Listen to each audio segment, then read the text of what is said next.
Hello बच्चों, आज मैं आप लोगों को अच्छी कहानी सुनाऊंगी। समय पर काम, जो अपना काम समय पर करना है।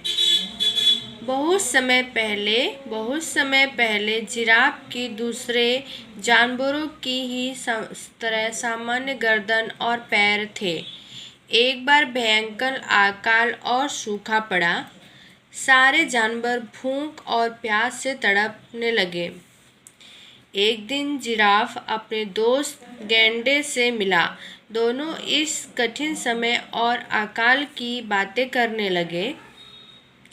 जिराफ ने कहा, सारे जानवर इस भूखे मैदान में भोजन ढूंढते हुए व्याकुल घूम रहे हैं, लेकिन देखो वहाँ पलाश के उन पेड़ों को कितना अच्छा होता है। अगर हम उन पेड़ों की ऊंची डालियों तक पहुँच पाते।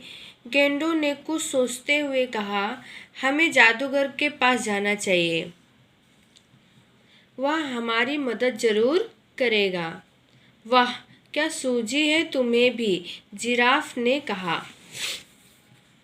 अब दोनों दोस्त जादूगर के पास पहुँचे और अपनी समस्या उसके सामने रखी। जादूगर जोर से हंस पड़ा। ओह, यह तो मेरे लिए बहुत आसान है। तुम कल दोपहर को फिर आना। मैं तुम्हें जादुई जड़ी बूटी खाने को दूंगा, जो तुम्हारी टांगों और गर्दन को लंबा बना देगी। अगले दिन जादूगर अपनी कुटिया में जिराफ और गेंडों का इंतजार कर रहा था। पर यहाँ क्या, उसने देखा कि जिराफ अकेला आ रहा है। गेंडों का कोई पता नहीं। जादूगर ने जिराफ से पूछा, जिराफ भाई, तुम्हारा दोस्त नहीं दिख रहा है, क्या वह नहीं आया? जिराफ ने बताया, रास्ते में हरी घास का ढेर देखकर गेंडा वहाँ रुक गया। देर तक घास खाता रहा और फिर वहीं सो गया। जिराफ के बहुत कहने पर भी जादूगर ने गेंडे का इंतजार नहीं किया। उसने जिराफ को सारी जड़ी बूटी खिला दी। जड़ी बूटी खाते ही जिराफ को ऐसा लगा कि पृथ्वी से वह ऊपर उठता जा रहा है। जिराफ ने आंखें बंद कर ली। जब खोली तो सारा संसार बदला सा लगा। वह बहुत ऊपर था, हवा में मीलों तक देख रहा था। उसने अपने लंबे लंबे पैरों और गर्दन को देखा और मुस्कुरा दिया।